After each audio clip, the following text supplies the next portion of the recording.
రోజు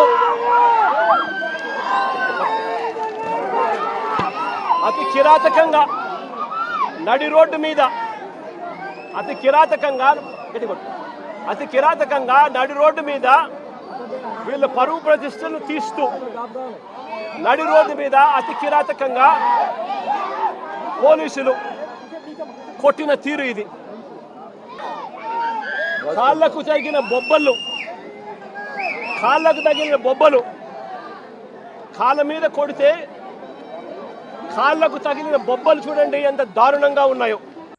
అతనికి మద్దతు తెలియజేయటం కోసం మరి ఒక మాజీ ముఖ్యమంత్రి హోదాలో పనిచేసిన వ్యక్తి, అతని గత చరిత్ర చూసుకుంటే ఆ మాజీ, ఇక్కడ నేను చెప్పేది గంజాయి బ్యాచ్ గురించి కాదు, మాజీ ముఖ్యమంత్రి గత చరిత్ర చూస్తే మరి అప్పట్లో ఎంపీగా అదే పార్టీలో ఉన్న నన్ను 4 మంచి వ్యాఖ్యలు చెప్పినందుకు, అంటే సలహా, ఇప్పుడు క్రిటిసిజం ఎప్పుడూ స్ట్రాంగ్గానే ఉంటుంది, పొగడ్తలో మరి బాధ అనిపించవచ్చు. మరి అప్పుడు నేను జరుగుతున్న తప్పుల్ని వివరించవలసిన పరిస్థితి వచ్చినప్పుడు మరి తప్పుల్ని ఎత్తి చూపడం జరిగింది. మరి దాన్ని అన్యదా అతనప్పుడు భావించి నన్ను దారుణంగా చిత్రహింసల పాలు చేశాడు. చూసా ఆ వీడియో. రోడ్డు మీద వాళ్ళని కొట్టింది నథింగ్. 120 నుంచి 125 సార్లు నన్ను 5 విడతలుగా ఆ సునీల్ కుమార్ గారు పంపించిన బ్యాచ్ కొట్టారు. నన్ను జగనే పురమాయించాడు, అందులో ఏం డౌట్ ఏమీ లేదు.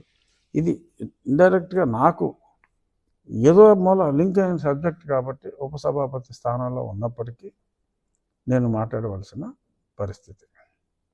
సో నన్ను ఎంత చిత్రవత చేశారు ఆ వీడియోలు అన్నీ కూడా ప్రజాబాహుల్యంలో ఉన్నాయి. మిలిటరీ హాస్పిటల్ క్లియర్ రిపోర్ట్లు ఇచ్చారు, అది అందరికీ తెలిసిందే. ఇప్పుడు ఎందుకు వచ్చిందంటే మరి దెయ్యాలు వేదాలు వల్లించినట్టు అన్యాయంగా నన్ను కొట్టారు. ఇప్పుడు దారుణమైన గంజాయి బ్యాచ్ని మరి కొడితే పోలీసులు వాళ్ళ మీదే హత్యా ప్రయత్నం చేసిన వాళ్ళని పైగా తగుదనమ్మా అంటూ పరామర్శకు వెళ్ళటం, లా అండ్ ఆర్డర్ని ప్రొటెక్ట్ చేయవలసిన బాధ్యత ప్రజాప్రతినిధులది. జగన్మోహన్ రెడ్డి ఇప్పుడు ముఖ్యమంత్రి కాకపోవచ్చు, కానీ ఒక ప్రజాప్రతినిధిగా పులివెందుల ప్రజలకి ప్రాతినిధ్యం వహిస్తున్న వ్యక్తి ఇలా గంజాయి చేసే బ్యాచ్కి నోన్ శిక్ష పడి జైలుకి కూడా వెళ్ళి శిక్ష కన్ఫర్మ్ చేసి వచ్చిన బ్యాచ్కి తన మద్దతు తెలియజేయటం, మరి ఇది దిగజారుడు ఓట్ల రాజకీయానికి పరాకాష్ట.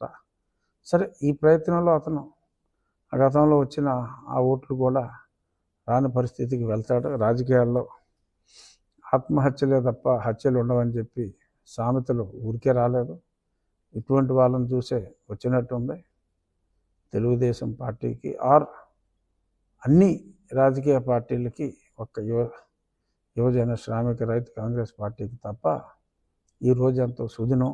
ఎందుకంటే ఒక రాజకీయ నాయకుడు క్రిమినల్స్, ప్రజాకంటకంగా తయారైన క్రిమినల్స్ని పోలీసులు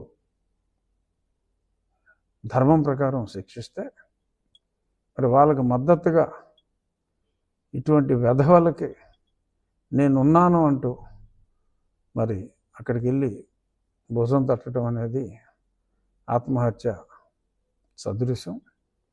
this is going to be political Waterloo. Anyhow, ఇక్కడ ఇంకొక యాంగిల్ కూడా నేను స్పృశించాలనుకుంటున్నా. ఒక నిందితుడు పేరు జాన్ విక్టర్.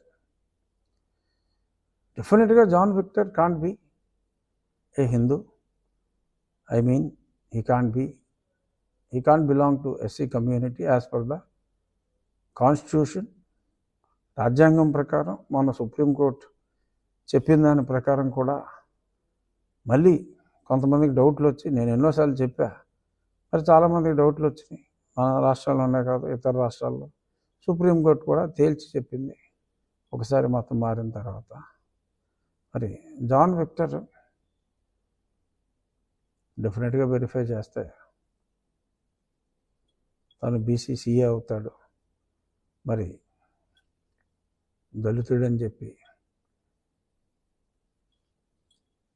మళ్ళీ రెచ్చగొట్టడం, ఇవన్నీ కూడా దిగజారుడు రాజకీయాలకి పరాకాష్ట. ఇక్కడ నేను గతంలో మాట్లాడిన అంశం ఈ అంశం కాబట్టి ఈ అంశాన్ని మరి నన్ను దారుణంగా హింసించిన వ్యక్తులు సరే ఏమీ చేయలేదు అని చెప్పి తప్పించుకోవాలని చూస్తున్నారు. సరే, ఆలస్యమైనప్పటికీ నో డౌట్ ఆలస్యమైంది. ఇప్పుడు వచ్చి సునీల్ కుమార్ని ఇంకా పిలవలా. బహుశా అతను వెనుకున్న, అతను ఊహల్లో సృష్టించుకున్న ఆర్మీని నిజంగా ఉన్నారని ఎవరైనా భయపడుతున్నారేమో నాకు తెలియదు. ఏదేమైనప్పటికీ ఇప్పటివరకు సునీల్ కుమార్ని పిలిచి విచారించకపోవటం డెఫినెట్గా అది సముచితం కాదు. బట్ ఎనీహౌ, చట్టం పరిధి ఎక్కువ, ఆలస్యమైనప్పటికీ న్యాయం జరుగుతుందనే విశ్వాసం నాకు ఉంది. ఏదో రామాయణంలో బ్రతుకు అట్లాగా ఆ టాపిక్ వచ్చింది. ముఖ్యంగా నేను చెప్పాలనుకున్నది, రాజకీయాల్లో ఆత్మహత్యలు తప్ప హత్యలు ఉండవు. ఏ ప్రభుత్వంలో అయినా లా అండ్ ఆర్డర్ బాగుంటేనే ప్రజలు సురక్షితంగా ఉంటారు. అటువంటి ప్రభుత్వాన్ని ప్రజలు కోరుకుంటారు. మరి ఇవాళ ఇటువంటి గంజాయిని కూకటి వేళ్లతో పెకిలించి వేయాలి అని చూస్తున్న ప్రభుత్వం ఒకవైపు, వాళ్ళకి తన సంపూర్ణ మద్దతు తెలుపుతున్న ఓన్లీ ప్రతిపక్షం మరొక వైపు. చూద్దాం మరి ఈ రాజకీయ ఆత్మహత్య ఎటువంటి పరిణామాలకి దారితీస్తుందో వేచి చూద్దాం. నమస్కారం.